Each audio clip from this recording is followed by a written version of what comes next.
अच्छा, अब हम स्टार्ट करने जा रहे हैं बेटा। क्या आज स्टार्ट ले रहे हैं हम एरोमेटिक हाइड्रोकार्बन। सो एरोमेटिक हाइड्रोकार्बन्स यानी कि बेंजीन और बेंजीन से रिलेटेड सारी चीजें, तो इसको जितना क्विक फायर रिवीजन हो सकता है हम इसको क्विक फायर रिवीजन करेंगे। तो सबसे पहले, what is aromatic hydrocarbon? Compounds, ऐसे compounds that contains hydrocar sorry benzene और बेंजीन लाइक रिंग। एक मिनट बेटा वेट कीजिएगा, वालिद साहब का फोन आ रहा है।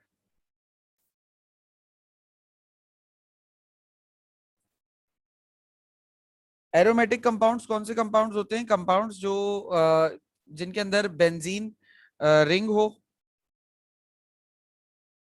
और बेंजीन लाइक रिंग, या तो बेंजीन रिंग हो या बेंजीन जैसा रिंग हो, उसको हम एरोमेटिक हाइड्रोकार्बन्स कहते हैं।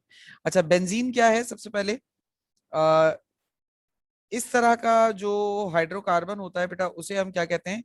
उसे हम कहते हैं बेंजीन। ठीक है, इस तरह के हाइड्रोकार्बन को हम बेंजीन कहते हैं। और इसको अगर मैं ड्रॉ करूं इस तरीके से, तो ये कुछ इस तरीके से ड्रॉ होता है।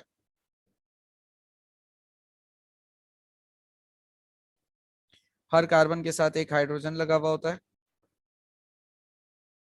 और ऑल्टरनेट कार्बन्स पर डबल सिंगल बॉन्ड्स होते हैं इस तरीके से। तो ऐसे हाइड्रोकार्बन को हम क्या कहते हैं? ऐसे हाइड्रोकार्बन को हम एरोमेटिक हाइड्रोकार्बन कहते हैं। Is this clear?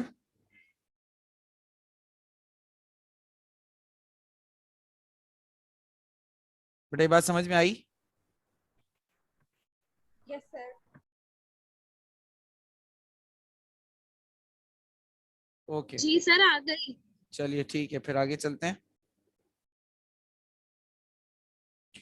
अच्छा जी, बेंजीन के हवाले से सबसे बड़ा मसला ये है कि भाई बेंजीन सेचुरेटेड है, अनसेचुरेटेड है, और या फिर बेंजीन का स्ट्रक्चर कैसा है। नहीं कि बेंजीन के स्ट्रक्चर के ऊपर ना बड़ी बहस है, बहुत ज्यादा बहस, बहुत तवील बहस बेंजीन के स्ट्रक्चर पर है। तो हम शुरुआत में जब इस चैप्टर का जो मतलब इस टॉपिक का जो थीम है वो कुछ ऐसा ही है कि शुरुआत में जो बहस है वो बेंजीन के स्ट्रक्चर को ही लेकर है कि बेंजीन का स्ट्रक्चर ऐसा है कि वैसा है। और जब हम बेंजीन के उस स्ट्रक्चर से मतलब निकल जाते हैं, तो फिर हमारे पास ये आता है कि बेंजीन कैसा होता है, फिर उसकी प्रॉपर्टीज और प्रिपरेशन एंड सो ऑन। ठीक है, तो सबसे पहले हम आ जाते हैं केमिकल इन्वेस्टिगेशन ऑफ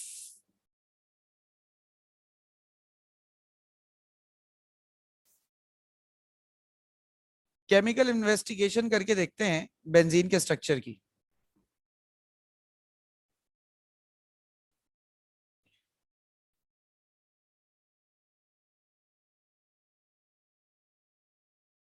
बेंजीन के स्ट्रक्चर की केमिकल इन्वेस्टिगेशन करके देखते हैं। अच्छा, benzene was first isolated by Michael Faraday. यहाँ पर इसको लिख लीजिएगा, माइकल फेरेडे ने इसको सबसे पहले आइसोलेट किया था इन द ईयर 1825। ठीक है, सबसे पहले बनाने वाले साइंटिस्ट में माइकल फेरेडे। बनाया क्या उन्होंने? आइसोलेट किया था नेचुरल मतलब नेचुरल मिक्सचर्स में से कोल तार जैसे आप कहते हो, या नीचे जमीन के नीचे से हासिल होने वाला मिक्सचर। सबसे पहला तो अनसेचुरेटेड और सेचुरेटेड बिहेवियर है जो बेंजीन शो करता है। मतलब पहले कॉन्ट्रडिक्शन है दोनों बातों में, सेचुरेटेड एंड अनसेचुरेटेड बिहेवियर। तो सबसे पहला जो है वो सेचुरेटेड और अनसेचुरेटेड बिहेवियर है किसका? बेंजीन का। तो C6H6 + Cl2। हमने क्या किया? हमने बेंजीन को इन the presence of sunlight chlorine के साथ रिएक्ट कराने की कोशिश की, तो ये रिएक्ट हो गया, C6H6Cl6 नाम का एक कंपाउंड बन गया।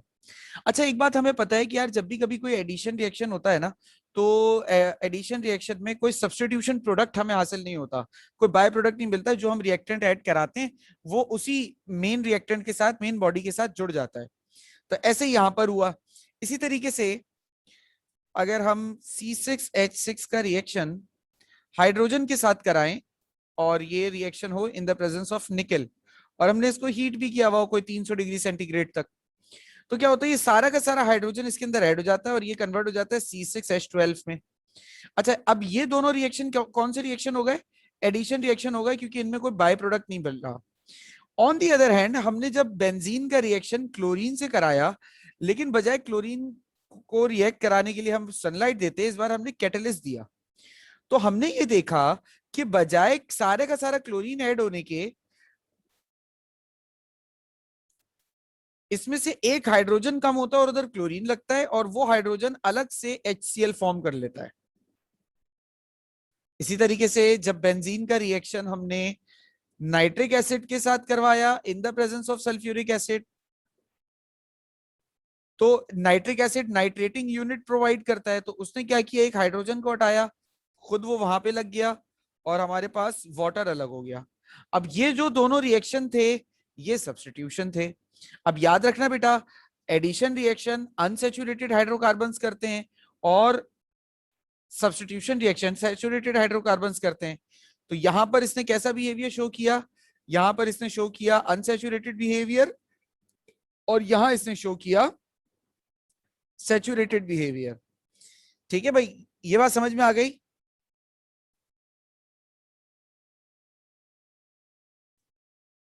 बेटा ये बात समझ में आई? जी सर। जी सर, आ गई। अच्छा, आगे देखिए। अब दूसरी बात क्या हो रही है कि बेंजीन ओपन चेन है या फिर क्लोज चेन है। अब ओपन चेन आप जानते हो, जितने भी एलिफेटिक कंपाउंड्स अभी तक आपने इस चैप्टर में पढ़े हैं वो सारे ओपन चेन कंपाउंड्स हैं। क्लोज चेन ऐसे कंपाउंड्स को कहा जाता है बेटा जिनमें कोई ज्योमेट्रिक स्ट्रक्चर बन रहा हो। अगर कोई ज्योमेट्रिक स्ट्रक्चर बन रहा है तो वो क्लोज चेन होते हैं। अब बेंजीन का रिएक्शन हमने क्या किया, C6H6 प्लस 3H2 से करवाया। ये रिएक्शन हमने कराया in the presence of nickel at 300 degree Celsius. तो अभी हमने ऊपर देखा एडिशन प्रोडक्ट बनता है C6H12 बनता है।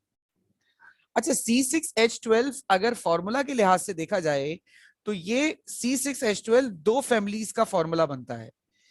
एक अल्कीन्स का फॉर्मूला होता है, ये अल्कीन में किसका फॉर्मूला हो सकता है, ये हेक्सीन का फॉर्मूला हो सकता है। उसके अलावा ये साइक्लो अल्केन का भी फॉर्मूला हो सकता है। अच्छा, साइक्लो अल्केन कौन सा साइक्लो अल्केन? ये साइक्लो हेक्सेन का भी फॉर्मूला हो सकता है। जब ये कंपाउंड मेरे पास बना, अब मुझे नहीं पता अभी फिलहाल कि ये कंपाउंड साइक्लोहेक्सेन है ये हेक्सीन है। मैंने क्या किया, मैंने इस कंपाउंड में ब्रोमीन या फिर केमिनोफोर ऐड कर दिया। अब केमिनोफोर पर्पल कलर का होता है, ब्रोमीन रेड कलर का होता है। अगर ब्रोमीन और केमिनोफोर ने इसके साथ रिएक्ट किया तो इसका मतलब यह हेक्सीन था, लेकिन अगर इन दोनों ने इसके साथ रिएक्ट नहीं किया तो इसका मतलब ये साइक्लोहेक्सेन है। तो यहां पर कोई रिएक्शन नहीं होता। अब सर आपको कैसे पता कोई रिएक्शन नहीं हुआ? बेटा इनका कलर चेंज नहीं होता। अगर ब्रोमीन और केमिनोफोर का कलर चेंज हो जाता है तो फिर इसका मतलब वो साइक्लो अल्कीन यानी हेक्सीन था। Is this clear now?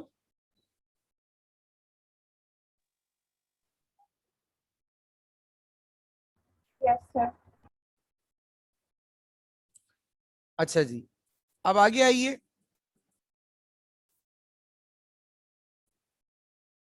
इस स्ट्रक्चर्स के हवाले से दूसरा जो अगली बात हुई वो हमारे पास कैकूल का स्ट्रक्चर था। अब हम कैकूल के स्ट्रक्चर को देख लेते हैं।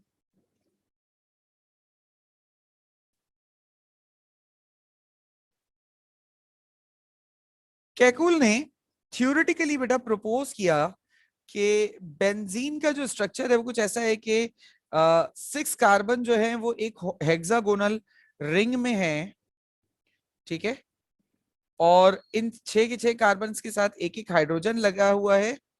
And to satisfy their bond valencies each and every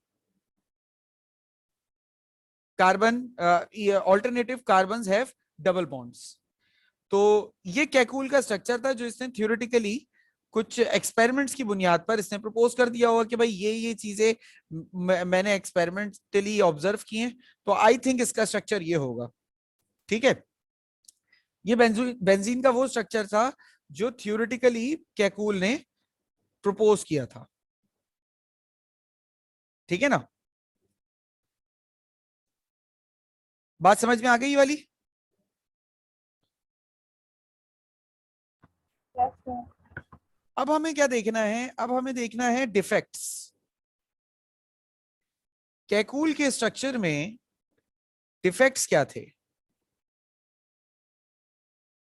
पहला डिफेक्ट तो ये था कि if Kekule has double bonds, so it must be a unsaturated molecule, so it easily undergoes addition reaction but it does not। ठीक है, सबसे पहली चीज क्या है, सबसे पहली चीज तो ये है कि भाई अगर HCl मतलब ये जो बेंजीन का मॉलिक्यूल है इसमें डबल बॉन्ड्स नजर आ रहे हैं, तो डबल बॉन्ड्स का मतलब है अनसैचुरेशन। तो अगर ये अनसैचुरेटेड है तो हर तरह से इसको चाहिए कि ये आपके पास वो रिएक्शन कर जाए, एडिशन रिएक्शन कर जाए, बट ये एडिशन रिएक्शन नहीं करता। सही है, तो पहला तो ये है। तो यहां पर हम इसको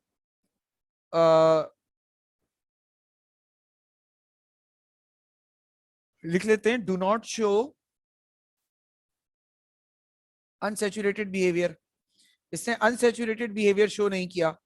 कैकूल ने जो स्ट्रक्चर शो प्रपोज किया, डबल बॉन्ड्स मौजूद हैं, तो डबल बॉन्ड्स की वजह से तो इसको अनसैचुरेटेड बिहेवियर शो करना चाहिए, बट यहां पर इसने शो नहीं किया। अच्छा, दूसरी चीज, कैकूल के मुताबिक ऑल्टरनेट डबल सिंगल बॉन्ड है, तो सारी साइड्स जो हेक्सागोनल साइड्स हैं वो इक्वल नहीं होनी चाहिए, because carbon carbon single bond की बॉन्ड लेंथ होती है 1.54 एंगस्ट्रॉम यूनिट्स और डबल बॉन्ड की बॉन्ड लेंथ होती है 1.34 एंगस्ट्रॉम यूनिट्स। तो जहां पर सिंगल बॉन्ड है दो कार्बन के बीच में, वहां पर बॉन्ड लेंथ बड़ी होनी चाहिए, और जहां पर डबल बॉन्ड है वहां पर बॉन्ड लेंथ छोटी होनी चाहिए, कुछ इस तरीके से। मतलब जो हमारे पास थ्योरी कह रही है वो ये कह रही है कि थ्योरेटिकली ऐसा होना चाहिए, सही है, लेकिन ऐसा होता नहीं है, यानी कि प्रैक्टिकली सारी साइड्स इक्वल होती हैं। अब जवाब दे दीजिए भाई क्यों? ठीक है, प्रैक्टिकली सब कुछ इक्वल होता है, तो अब क्यों होता है भाई प्रैक्टिकली इक्वल, ये जवाब दे दीजिए। तीसरा ऑब्जेक्शन क्या था? तीसरा ऑब्जेक्शन ये था कि जब हम इसको बेंजीन के मॉलिक्यूल को हीट करना चाहते हैं तो दूसरे किसी हेक्सागोनल शेप मॉलिक्यूल के बरक्स बेंजीन के अंदर, मतलब बेंजीन को डिकम्पोज करने के लिए आपको मोर एनर्जी की रिक्वायरमेंट होती है देन दैट। यानी कि अगर मेरे पास फॉर एग्जांपल साइक्लोहेक्सेन है, ठीक है, मेरे पास साइक्लोहेक्सेन है और मेरे पास बेंजीन का रिंग है। अच्छा, अब देखा जाए तो दोनों ही हेक्सागोनल हैं, ये भी और ये भी, ठीक है। अब जब मैं दोनों मॉलिक्यूल्स को तोड़ने की कोशिश करूंगा, फॉर एग्जांपल इस मॉलिक्यूल को तोड़ने के लिए 100 जूल्स की एनर्जी चाहिए, तो इस वाले मॉलिक्यूल को तोड़ने के लिए, बेंजीन के मॉलिक्यूल को तोड़ने के लिए 136 जूल्स की एनर्जी चाहिए होगी। यानी कि इसके अंदर ना 36 एक्स्ट्रा फैक्टर एनर्जी का जो चाहिए होता है, लेकिन यहां पे इसकी मेजरमेंट 36 किलो कैलोरीज पर मोल पे होती है, जूल्स में नहीं होती, किलो कैलोरीज पर मोल में होती है। तो it is more stable, more stable, यानी कि आम हालात में इसे इतना ज्यादा स्टेबल नहीं होना चाहिए ये, लेकिन जबकि ये 36 किलो कैलोरीज पर मोल ज्यादा स्टेबल होता है, जबकि इसे होना उसूली तौर पे नहीं चाहिए। Is that clear?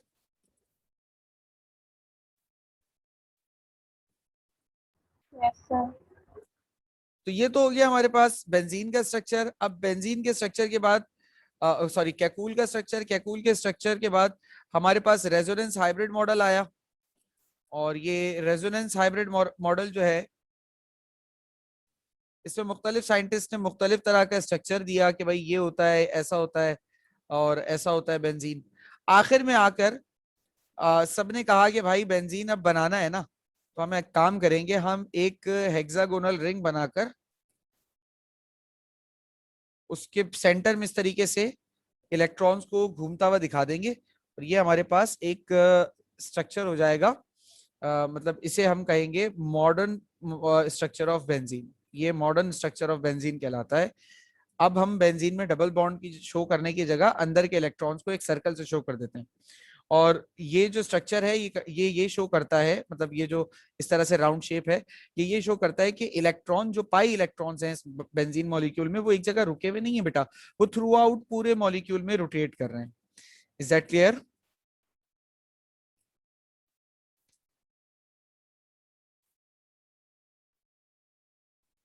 Is that clear बेटा? सर। अच्छा, अब अगर मैं मॉलिक्यूलर स्ट्रक्चर की बात करूं बेंजीन की, जो एमओटी हम देखते हैं,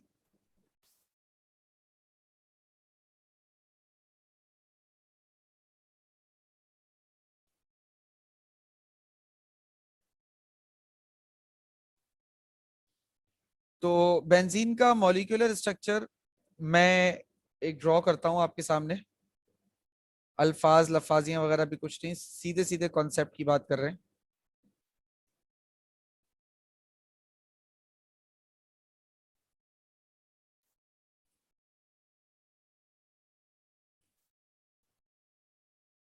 ठीक है। हर कार्बन के साथ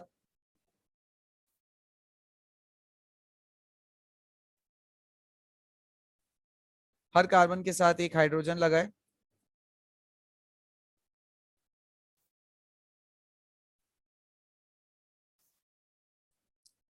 और इसमें हर कार्बन आपके पास, सॉरी, इसमें हर कार्बन आपके पास sp2 हाइब्रिडाइज है। ये कार्बन भी sp2 है, ये कार्बन भी sp2 है, ये कार्बन भी sp2 है, ये कार्बन भी sp2 है, ये कार्बन भी sp2 है, और ये कार्बन भी sp2 है। अच्छा, कार्बन और हाइड्रोजन के दरमियान जो बॉन्डिंग है ये सिग्मा बॉन्ड्स हैं। ठीक है, ठीक है, बल्कि मैं यहाँ पर आपको टोटल बता देता हूँ।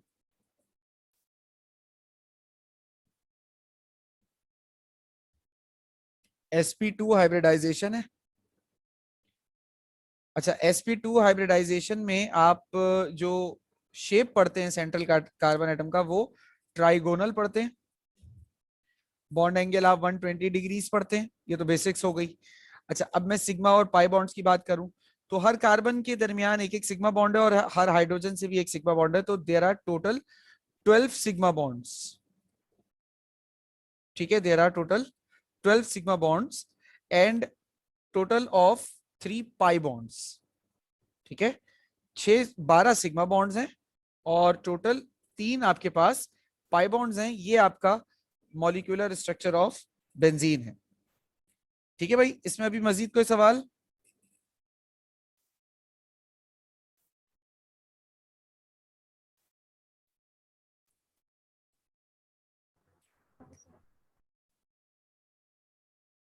बेटा मजीद कोई सवाल?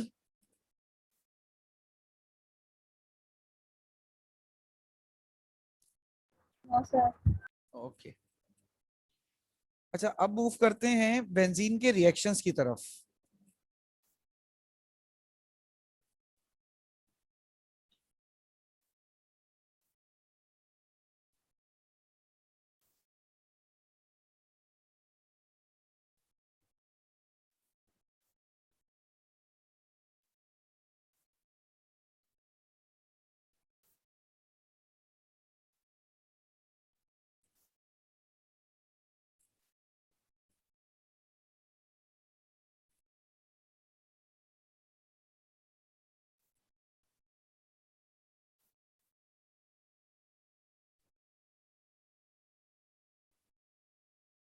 ठीक है भाई, electrophilic substitution reactions of benzene.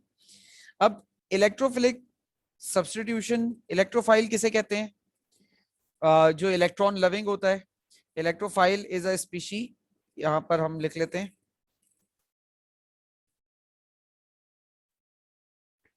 Electrophile कैसी स्पीशी होगी? एक ऐसी स्पीशी जिस पर पॉजिटिव चार्ज होगा, ठीक है ना। और सब्स्टिट्यूशन का मतलब होता है कि एक चीज किसी दूसरी चीज को हटाकर उसकी जगह लग जाए, ठीक है। इलेक्ट्रोफिलिक सब्स्टिट्यूशन का मतलब होता है कि कोई चीज आएगी, वो पहले से लगी हुई किसी चीज को हटाकर उसकी जगह पर लग जाना है, ठीक है। तो मैं अगर बेंजीन की बात करूं, तो बेंजीन जो है वो हमारे पास मुख्तलिफ तरह के इलेक्ट्रोफिलिक सब्स्टिट्यूशन रिएक्शंस देता है। और अब हम बारी बारी उन रिएक्शंस की बात कर लेते हैं। इसमें सबसे पहला मैं बात करने जा रहा हूं हेलोजिनेशन की। तो benzene produces halobenzene by means of electrophilic substitution. यहाँ पर एक हेलोजन लगा लीजिए। अच्छा, इसके लिए जो आप अमूमी तौर पे कैटलिस्ट यूज करते हैं, वो या तो AlCl3 होता है कैटलिस्ट, ठीक है, या फिर FeCl3 कैटलिस्ट होता है, ठीक है ना। ये काम इनमें से कोई एक करवाता है।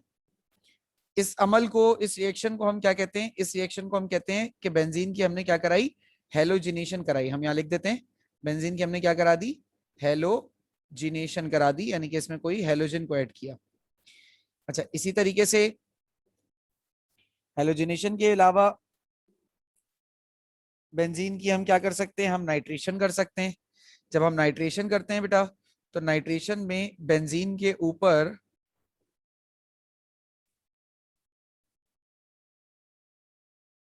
NO2 ऐड हो जाता है। और इसके लिए जो हमें कैटलिस्ट रिक्वायर होता है वो सल्फ्यूरिक एसिड होता है। सल्फ्यूरिक एसिड हमारे पास कैटलिस्ट का काम करता है यहाँ पर। और रिएजेंट कौन होता है? अच्छा, यहाँ पर रिएजेंट हेलोजेंस होते हैं। यहाँ पर रिएजेंट जो होगा वो नाइट्रिक एसिड होगा। Nitric acid is the nitrating agent, ठीक है। तो ये क्या हो रही है? इसे हम कहते हैं नाइट्रेशन। और नाइट्रेशन करवाता कौन है, यानी कि रिएजेंट कौन होता है? Always HNO3। सही है बेटा, शॉर्ट हैंड पे लिखा है, वरना आपको पता है कि एक एक अलग अलग हम अलग अलग करके पढ़ते हैं यहाँ पर तो, और सबका मैकेनिज्म भी अलग अलग होता है। लेकिन मैंने यहाँ पे दो रिएक्शंस को एक साथ ही करवा दिया आपको। कोई प्रॉब्लम तो नहीं है किसी को इसमें? क्योंकि बिकॉज रिवीजन है तो मैं मैकेनिज्म्स की तरफ नहीं जाऊंगा, एक जनरल मैकेनिज्म की बात करूंगा, ओवरऑल सबकी बात नहीं करूंगा।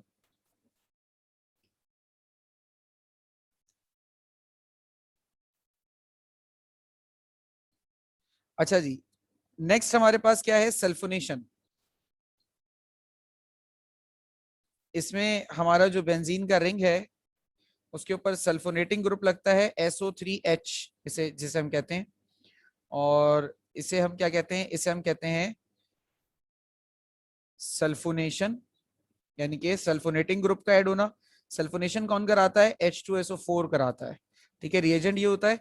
और ये एक सेल्फ कैटेलाइज रिएक्शन होता है, यानी कि सल्फ्यूरिक एसिड यहाँ पर खुद ही कैटलिस्ट के तौर पर काम करता है। यही रिएजेंट भी होता है और यही जो है वो यहाँ पर उसके तौर पर काम भी करता है, रिएक्टेंट के तौर पर, ठीक है ना। इस कंपाउंड का नाम क्या है हमारे पास? इस कंपाउंड का नाम है बेंजीन सल्फ्यूरिक एसिड। इसके अलावा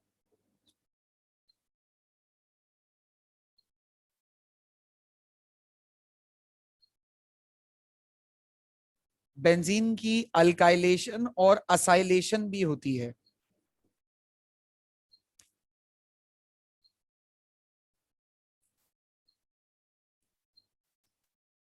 ठीक है।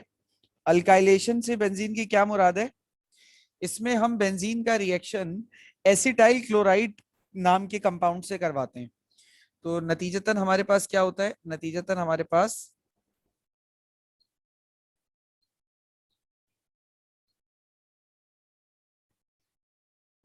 असाइलेशन अभी हम करा रहे हैं, तो हमारे पास ये बन जाता है एसिटोफिनोन, क्योंकि आपके पास CH3 नहीं, सॉरी, C से जुड़ता है, CH3, और इधर लग जाते हैं डबल बॉन्ड के साथ O। अब इस कंपाउंड का नाम क्या है बेटा? इस कंपाउंड का नाम है एसिटोफिनोन। इसे क्या कहते हैं? हम इसे कहते हैं एसिटोफिनोन। अच्छा, अब ये क्या हुआ? ये क्या रिएक्शन है? तो ये रिएक्शन कहलाता है बेटा, इसे हम कहते हैं असाइलेशन। सही है, असाइल ग्रुप का ऐड करना। ये जो आप ग्रुप देख रहे हो ना, सी के साथ डबल बॉन्ड और CH3, इसको कहते हैं असाइल ग्रुप। तो असाइल ग्रुप का ऐड होना, और ये अमूमी तौर पे एसिटाइल क्लोराइड यूज किया जाता है इसके लिए। रिएजेंट कौन होता है यहाँ पर? रिएजेंट होता है एसिटाइल क्लोराइड। ठीक है, इसका यूज किया जाता है, तो हमारे पास ये बन जाता है। अच्छा, सब्स्टिट्यूशन में, इलेक्ट्रोफिलिक सब्स्टिट्यूशन में जो हमारे पास लास्ट टाइप आती है वो है अल्काइलेशन की, और वो असाइलेशन की ही डोमेन में हम शामिल कर लेते हैं। अभी मैं बताता हूँ किस तरीके से। तो इसमें बेंजीन के ऊपर अल्काइल ग्रुप आकर लग जाता है, that can be CH3, C2H5, C3H7, कुछ भी। तो इसको हम कहते हैं अल्काइलेशन। ये असाइलेशन थी, अब इसको हम क्या कहते हैं? इसको हम कहते हैं अल्काइलेशन। इस रिएक्शन को कैटेलाइज कौन करता है? इसको कैटेलाइज करता है हमारे पास, आ, इस रिएक्शन को कैटेलाइज करते हैं AlCl3। इसको कैटेलाइज करते हैं इस रिएक्शन को। अच्छा, इस वाले रिएक्शन को भी AlCl3 ही कैटेलाइज करता है, याद रखिएगा। यहाँ पर रिएजेंट्स कौन होते हैं? यहाँ जो रिएजेंट्स होते हैं उनको हम कहते हैं अल्काइल क्लोराइड्स। अल्काइल क्लोराइड्स यहाँ पर किसका रोल प्ले करते हैं? रिएजेंट का, यानी कि रिएक्टेंट का। ठीक है, तो हमारे पास ये बन जाता है। अब मैंने इसके सारे जो इलेक्ट्रोफिलिक सब्स्टिट्यूशन रिएक्शन थे ना, उनको एक साथ एक ही बार में लिख दिया है। क्लियर है? इसमें कोई खिचड़ी तो नहीं बन गई है?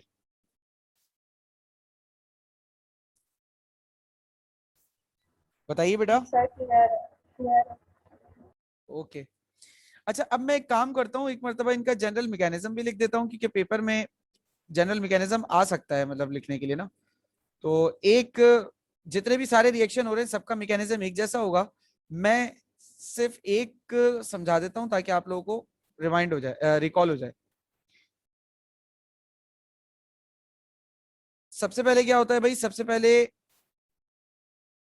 इलेक्ट्रोफाइल प्रोड्यूस होता है। वो इलेक्ट्रोफाइल बेंजीन रिंग के पास आता है। जब वो बेंजीन रिंग के पास आता है, तो बेंजीन रिंग के पाई इलेक्ट्रॉनिक क्लाउड को, जो बिल्कुल खुला खाता आजाद घूम रहा है, ये उसको डिस्टर्ब करता है। डिस्टर्ब किस तरीके से करता है? लालची इलेक्ट्रॉन मांगता है, इलेक्ट्रॉन की कमी होती है ना, और ये खुले आजाद इलेक्ट्रॉन घूम रहे होते हैं, तो ये इन इलेक्ट्रॉन के ऊपर नजरें जमा लेता है अपनी। इस स्टेट को बेंजीन की हम कहते हैं पाई कॉम्प्लेक्स। इसके बाद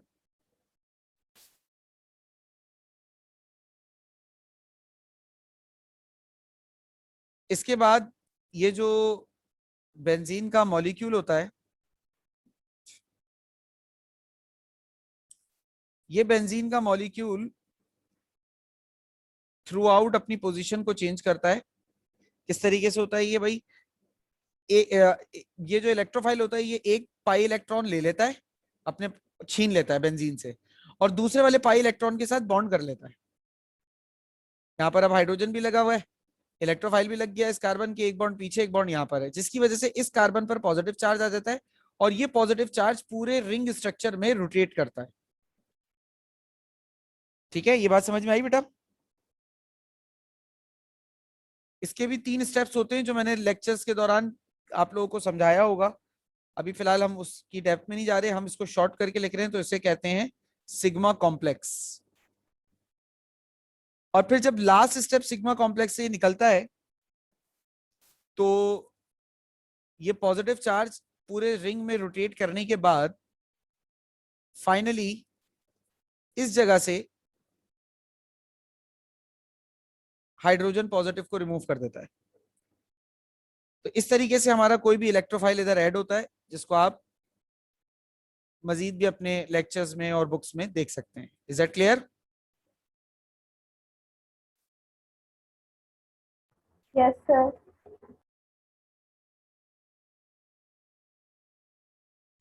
अच्छा, अब कुछ बेंजीन के, ये तो अभी आपने बेंजीन के रिएक्शंस देखे। अरे पहले प्रिपरेशन बतानी चाहिए थी मुझे, गड़बड़ हो गई। चलो कोई बात नहीं, अब पहले फिर रिएक्शंस कंप्लीट कर लेते हैं। अब कुछ रिएक्शंस बेंजीन के देख लेते हैं जो एडिशन रिएक्शंस हैं। ये तो आपने सब्स्टिट्यूशन रिएक्शन देखे, अब बेंजीन के एडिशन रिएक्शंस को देखते हैं।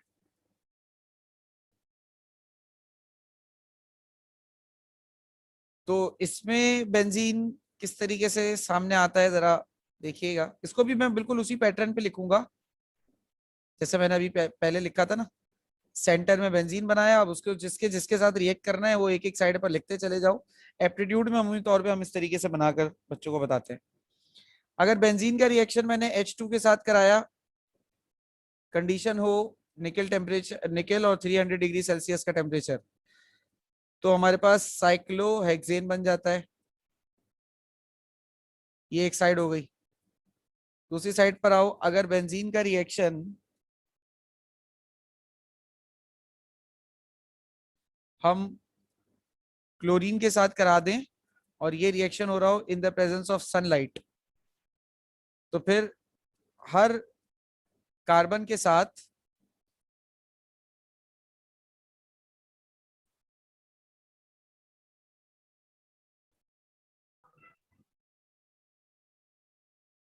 एक क्लोरीन लग जाएगा। इसे फोटोकेमिकल हेलोजनेशन कहते हैं। ठीक है, तो ये दो चीजें हो गई। अच्छा, इसके अलावा इसकी ऑक्सीडेशन अगर हम देखें तो बेंजीन की ऑक्सीडेशन दो तरह से हो सकती है, एक ही तरह से बल्कि लिख लेते हैं। मैलिएक एनहाइड्राइड से मैलिएक एनहाइड्राइड जो बनता है, तो इसमें हम बेंजीन की ऑक्सीडेशन करवाते हैं। और बेंजीन की ऑक्सीडेशन कराने के लिए बेटा हम यूज करते हैं ऑक्सीजन का। अच्छा, यहाँ पर ये कैटालिटिक ऑक्सीडेशन कहलाती है, क्योंकि किसी ऑक्सीडाइजिंग एजेंट की प्रेजेंस में बेंजीन की ऑक्सीडेशन होती ही नहीं है। सिर्फ ऑक्सीजन, प्योरली ऑक्सीजन लिया जाता है कैटलिस्ट की प्रेजेंस में, तो ये रिएक्शन हो सकता है, अदरवाइज नहीं हो सकता। तो नतीजतन हमारे पास एक अजीब से स्ट्रक्चर का कंपाउंड बनता है और इस कंपाउंड का नाम होता है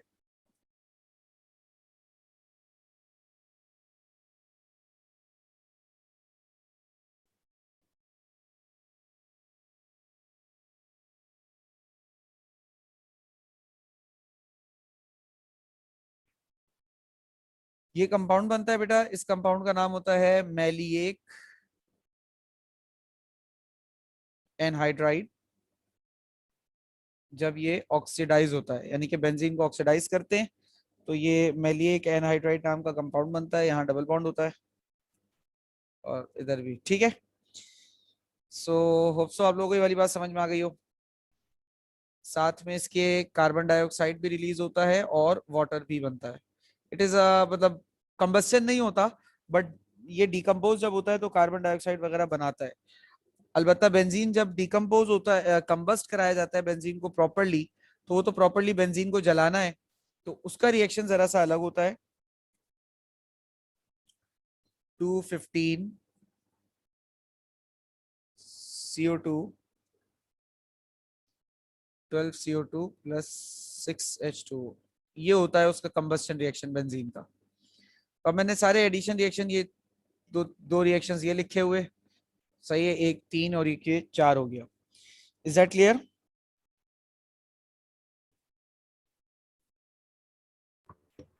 सर। अच्छा जी,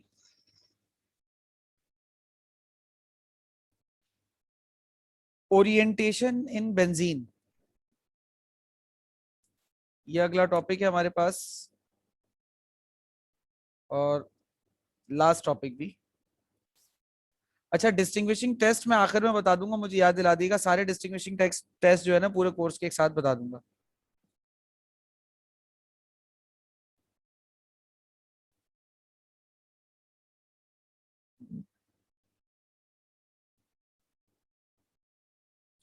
अच्छा, ये जो ओरिएंटेशन इन बेंजीन होती है, हमेशा याद रखना, ये मोनो सब्स्टिट्यूटेड बेंजीन में होती है। यानी कि ये सिर्फ मतलब ये बेंजीन में नहीं होती, ये मोनो सब्स्टिट्यूटेड बेंजीन में होती है। अच्छा sir, what is mono substituted benzene? बेटा मोनो सब्स्टिट्यूटेड बेंजीन ऐसे बेंजीन को कहते हैं जिसके ऊपर पहले से कोई एक सब्स्टिट्यूटिव सब्सटेंस लगा हुआ हो। देखो ये है बेंजीन, ठीक है, ये है बेंजीन। अब अगर मैं कुछ ऐसा करूं कि एक सब्सटेंस एक्स लाकर मैं इस बेंजीन पे लगाऊं, तो ये लग जाएगा, इसमें कोई इश्यू नहीं है। एक्स लग गया और यहां से एच निकल गया। अब ये जो है इसको हम कहते हैं मोनो सब्स्टिट्यूटेड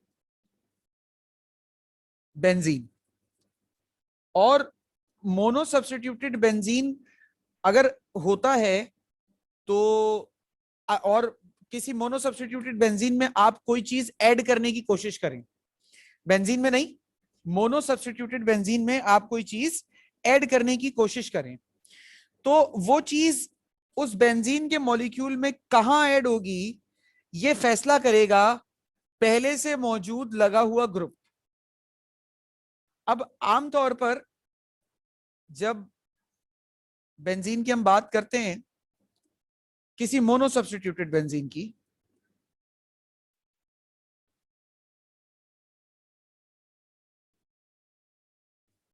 तो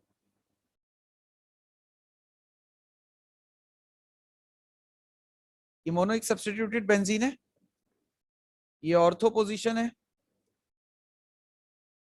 ये ऑर्थो पोजीशन है,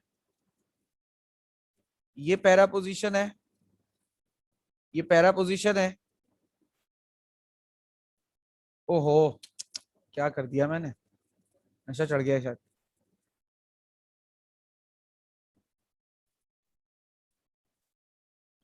ये मेटा पोजीशन है बेटा, ये मेटा पोजीशन है, और ये पैरा पोजीशन है, ठीक है। अब अगर कभी ऐसा होता है कि हमारे पास एक मोनो सब्स्टिट्यूटेड बेंजीन मौजूद है,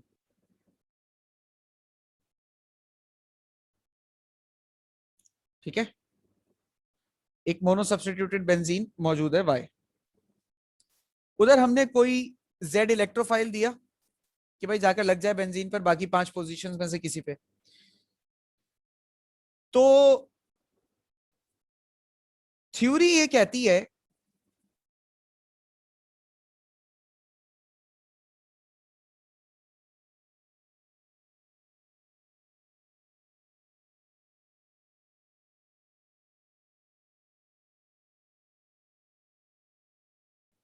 थ्योरी ये कहती है कि 40% ऑर्थो प्रोडक्ट आनी चाहिए और 40% मेटा प्रोडक्ट आनी चाहिए और 20% पैरा प्रोडक्ट आनी चाहिए। थ्योरी ये कहती है 40% ये आए, 40% ये आए और 20% ये आए। थ्योरी ये कहती है, भाई ऑब्वियस सी बात है ना, क्योंकि ऑर्थो पोजीशंस दो हैं, मेटा पोजीशंस भी दो हैं, तो प्रोबेबिलिटी ऑर्थो और मेटा प्रोडक्ट के आने की पैरा के मुकाबले में ज्यादा है, दैट्स व्हाई। इसलिए वो 40-40% है, ये 20% है सिर्फ। लेकिन याद रहे कि ये बात तो थियोरेटिकल है, ये चीज, ये क्या है, it is a theoretical ratio. असली में ऐसा थोड़ी होता है। असली में क्या होता है कि जब हम किसी मतलब मॉलिक्यूल की ऊपर जो मोनो सब्स्टिट्यूटेड होता है और उसके ऊपर इलेक्ट्रोफाइल लगाने की कोशिश करते हैं, मजीद कोई एक और सब्स्टिट्यूएंट लगाने की कोशिश करते हैं, तो वो या तो 100% ऑर्थो प्रोडक्ट बना देता है, ऑर्थो पैरा प्रोडक्ट बना देता है मिक्स करके, या 100% मेटा प्रोडक्ट बना देता है। यानी कि तीनों प्रोडक्ट बराबरी से नहीं बनते, या तो सिर्फ ऑर्थो पैरा बनेगा या तो सिर्फ मेटा बनेगा। ऑर्थो और पैरा समझ लो भाई भाई हैं, मेटा ऑर्थो पैरा मेटा भी भाई भाई, मतलब ऑर्थो पैरा मेटा तीनों भाई हैं, लेकिन ऑर्थो और पैरा एक तरफ हो गए, एक टीम में हो गए, और मेटा से फड्डा हो गया। तो अब लगने वाला सब्स्टिट्यूएंट या तो ऑर्थो और पैरा बराबरी से बांट लेंगे आपस में, बराबरी तो नहीं होती क्योंकि ऑर्थो की प्रोडक्ट ज्यादा होती है, तो या फिर अगर वो लगने वाला सब्स्टिट्यूएंट मेटा वाली पार्टी में जाना चाहता है तो वो 100% मेटा की तरफ चला जाता है। असली में ये होता है, थियोरिटिकल ऐसा होना चाहिए लेकिन प्रैक्टिकली ऐसा नहीं होता, प्रैक्टिकली बिल्कुल अलहदा होता है इससे। ये वाली बात समझ में आई बेटा सबको? Yes sir.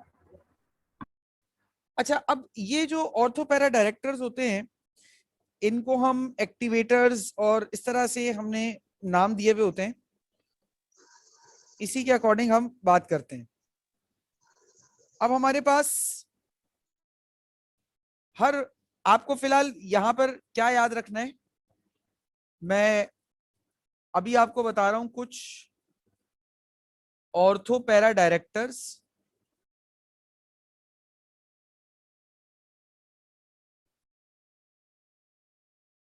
ठीक है। अच्छा, ऑर्थोपैरा डायरेक्टर्स जो हैं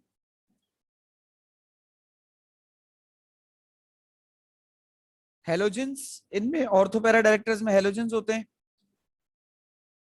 और अल्काइल ग्रुप्स होते हैं। ठीक है। और कौन कौन होते हैं? हाइड्रोक्साइल ग्रुप्स होते हैं।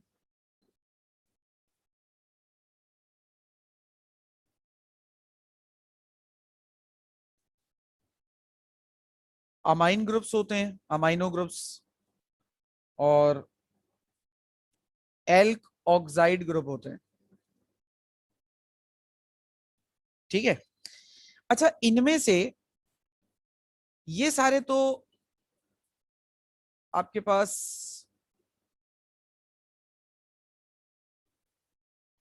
एक्टिवेटिंग ग्रुप्स होते हैं। ठीक है। हेलोजन आपके पास ये एक एक्सेप्शनल केस है, इसे याद रखना, ये डीएक्टिवेटिंग ग्रुप होता है। अब ये एक्टिवेटिंग डीएक्टिवेटिंग क्या होता है थोड़ी देर में बताता हूं। अब आ जाइए मेटा डायरेक्टर्स पर।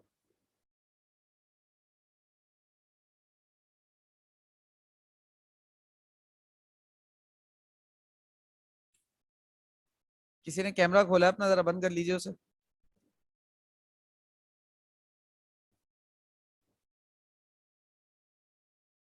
सर 1 मिनट ठीक। ऊपर कीजिएगा, 1 मिनट ऊपर करिएगा।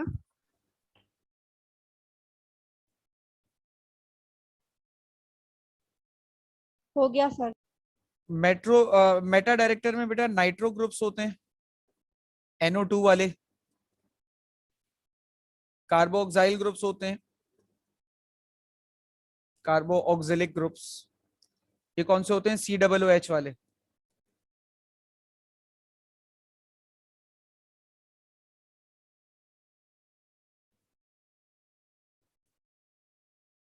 ईस्टर्स होते हैं, COOR वाले।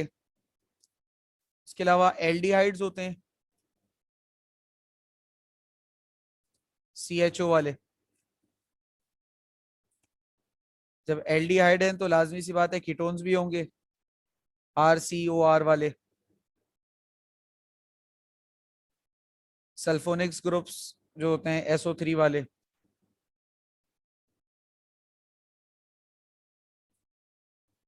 और नाइट्राइड्स भी होते हैं, NO3 साइनाइड्स, सॉरी, बल्कि वो तो डोनर होंगे ना, नाइट्राइट, NO3 वाले। सॉरी, इसको मैं नाइट्राइट लिख देता हूं। सही है। ये सारे कहलाएंगे मेटा डायरेक्टर्स। अच्छा, अब मेटा डायरेक्टर्स क्या होते हैं? मेटा डायरेक्टर्स जितने भी होते हैं ये सारे के सारे डीएक्टिवेटिंग ग्रुप होते हैं। अब सर ये एक्टिवेटिंग और डीएक्टिवेटिंग का चक्कर समझा दें आप पहले तो भाई, अभी समझा देते हैं बेटा। देखो मान लो मेरे पास ये बेंजीन रिंग है और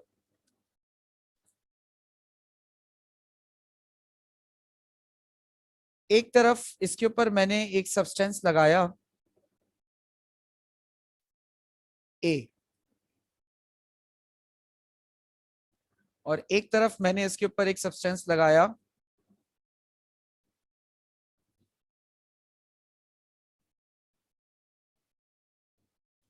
बी।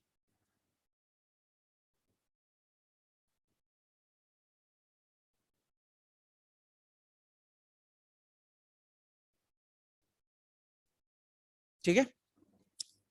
अच्छा, अब ए और ये बी। ठीक। अब मान लेते हैं कि ए वाला जो, यानी कि ये वाला जो रिंग है, ये एक मेटा डायरेक्टर है, और ये वाला जो रिंग है ये ऑर्थो पैरा डायरेक्टर है। अब देखो एक्टिवेटिंग ग्रुप बेंजीन, मान लेता हूं, सपोज कर रहा हूं कि बेंजीन की रिएक्टिविटी 100 है, सपोज कर रहा हूं। अब मेटा डायरेक्टर्स क्या होते हैं? Deactivating group. तो वो बेंजीन की रिंग की रिएक्टिविटी को मेटा डायरेक्टर क्या कर देता है? कम करके 50 कर देता है। और ऑर्थो पैरा डायरेक्टर्स क्या होते हैं? Activating group. तो वो बेंजीन रिंग की रिएक्टिविटी को 100 से भी ज्यादा बढ़ा देते हैं, 150 कर दिया भाई। 100, 50, 150। बात समझ में आई बेटा कुछ?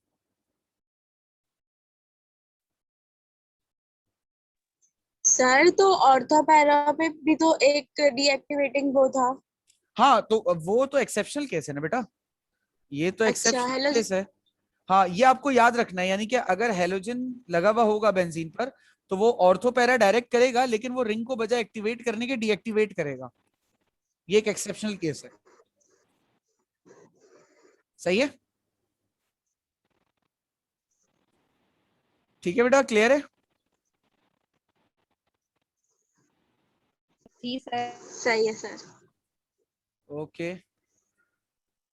तो ये हमारे पास ऑर्थो पैरा डायरेक्टर्स हो गए, और जी इसी, ठीक है। ओके बेटा, इसी के साथ जो हमारी चैप्टर की थ्योरी है वो मुकम्मल हो जाती है।